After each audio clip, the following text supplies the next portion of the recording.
wikinisha ingoma y'ijuru izahoraho, wikinisha ingoma y'ijuru izahoraho iteka. Nta murwayi nabonye wagize ikibazo mu mutwe atera ibuye ku karere, nta n'uwo nigeze numva wafashwe ajya mu kigo cy'ingabo ibyamugwa amahoro. Oya, kandi ari leta yo mu isi y'ibibazo wahangaye amategeko y'Imana. Yatanzwe inkuba zikubita Abisirayeli barahunga, na Mose yipfuka mu maso kubwo gukomera kwayo.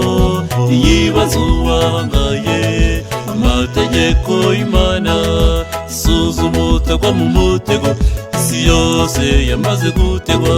Isuzuma utagwa mu mutego, isi yose yamaze gutegwa.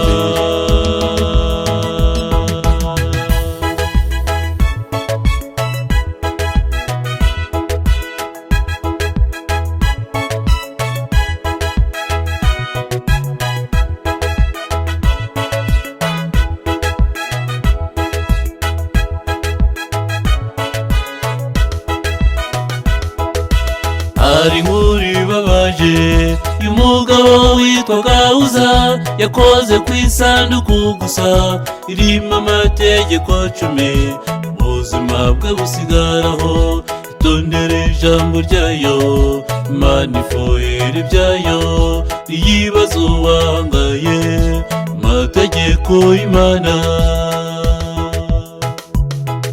Yatanzwe inkuba zikubita Abisirayeli barahunga, na Mose yipfuka mu maso kubwo gukomera kwayo.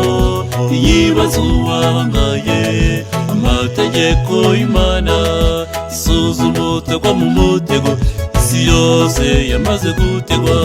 Isuzuma utagwa mu mutego, isi yose yamaze gutegwa.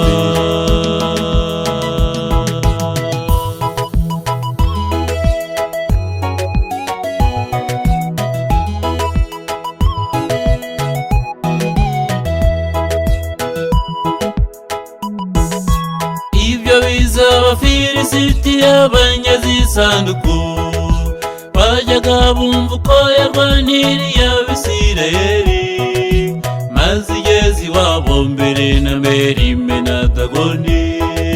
Nuko bashyira ubwoba bati reka tuyijyana ahandi, nawe ihageze abantu bose mugigira bamara.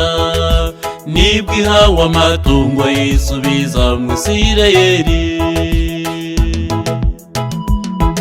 Yatanzwe inkuba zikubita Abisirayeli barahunga, na Mose yipfuka mu maso kubwo gukomera kwayo. Iyibazo wahangaye amategeko y'Imana, isuzuma utagwa mu mutego, isi yose yamaze gutegwa. Isuzuma utagwa mu mutego, isi yose yamaze gutegwa. Yatanzwe inkuba zikubita Abisirayeli barahunga, na Mose yipfuka mu maso kubwo gukomera kwayo. Iyibazo wahangaye amategeko y'Imana, isuzuma utagwa mu mutego, isi yose yamaze gutegwa. Isuzuma utagwa mu mutego, isi yose yamaze gutegwa.